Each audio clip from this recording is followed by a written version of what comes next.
Saudara Mahkamah Kriminal Internasional ajukan surat penangkapan terhadap Perdana Menteri Israel Benyamin Netanyahu dan para pemimpin Hamas.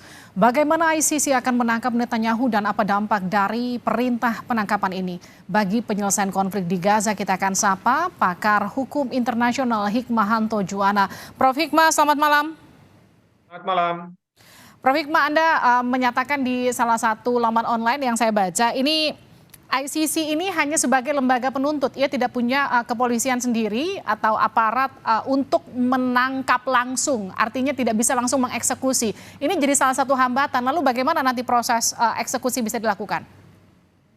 Ya memang ini yang jadi permasalahan. Jadi ICC itu bisa memeriksa perkara, bisa ada penuntut yang mengeluarkan surat penangkapan, tetapi bagaimana membawa misalnya Benyamin Netanyahu dari Israel ke Den Haag di mana ICC berlokasi. Ini kan sangat sulit.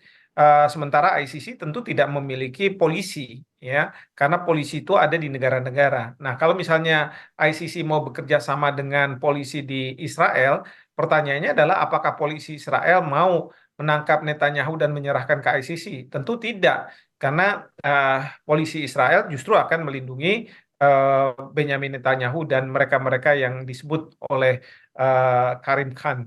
Nah, jadi ini yang menjadi permasalahan. Memang ada ide bagaimana kalau misalnya Perdana Menteri Netanyahu akan keluar negeri. Nah, keluar negeri juga kemana? Kalau misalnya negara sahabat Israel, mana mungkin negara sahabat Israel akan membawa Netanyahu ini ke ICC? Saya rasa juga tidak mungkin. Artinya apa? Sebenarnya tidak terlalu efektif surat penangkapan yang dikeluarkan oleh ICC ini. Terlebih lagi tidak efektif itu karena yang mau ditangkap misalnya kalau Hamas mungkin bisa efektif kalau Hamas gitu ya, petinggi-petinggi Hamas, jadi Yahya Sinwar dan lain sebagainya. Tapi kalau misalnya dari Israel, saya rasa tidak bisa, apalagi Amerika Serikat sudah menolak ya dan mendukung agar Israel tidak Perdana Menteri Netanyahu tidak dibawa ke ICC. Nah, ini yang jadi permasalahan besar. Jadi tentunya saya juga pertanyakan sebenarnya apakah ini dalam rangka untuk menyasar Hamas dan supaya kelihatan adil maka dari pihak Netanyahu dan kawan-kawan juga akan ditangkap atau seperti apa? Padahal saya yakin para jaksa penuntut umum dari ICC juga paham bahwa akan sulit membawa Netanyahu ke ICC, tapi akan lebih mudah membawa petinggi-petinggi Hamas untuk dibawa ke ICC karena petinggi-petinggi Hamas ini kan tidak di negaranya. Jadi Tidak menurut di Prof. Hikmah gini, mungkin saja justru yang disasar itu Hamasnya, bukan justru Netanyahu-nya begitu. Karena secara katakanlah Israel bukan anggota ICC, satu. Yang kedua, mereka tidak punya aparat untuk melakukan eksekusi. Mereka pun tidak bisa melakukan ekstradisi kalaupun mereka meminta Israel untuk melakukan itu, mengirim Netanyahu untuk lewat ekstradisi ke Den Haag begitu. Jadi artinya sebenarnya ini hampir tidak mungkin begitu. Yang mungkin justru Hamas yang ketangkep begitu ya. Betul sekali, betul sekali. Meskipun dari apa yang disampaikan oleh ICC, memang Israel kan bukan anggota dari ICC, tapi kok ICC punya yurisdiksi?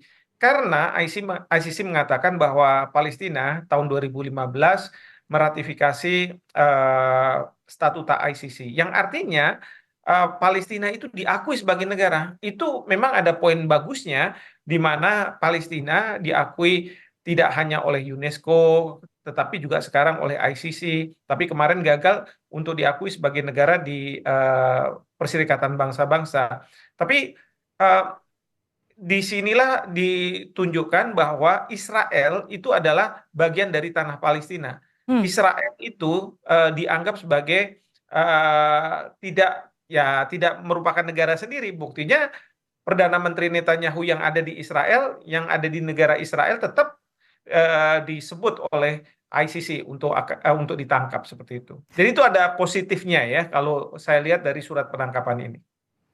Lalu sebenarnya dampak besar dari permohonan ICC bagi penyelesaian konflik di Gaza ini apa, Prof? Tidak ada, tidak ada. Ini mohon maaf ya kalau saya katakan sebenarnya kayak semacam akrobat hukum saja sebenarnya.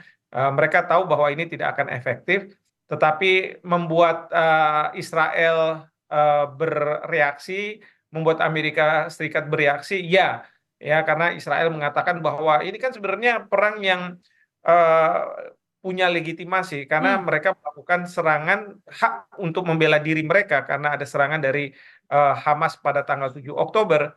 Lalu Amerika Serikat juga sudah mengatakan ini bukan perbuatan genosida, ini bela diri, bahwa yang mau dikejar itu adalah Hamas.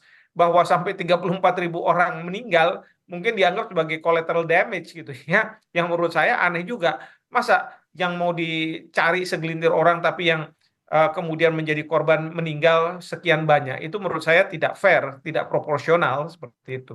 Prof, Amerika sebagai anggota ICC ini kan menolak ya dengan penangkapan Amerika Netanyahu. bukan anggota ICC. Amerika Amerika bukan anggota ICC ya? bukan, bukan anggota ICC, bukan.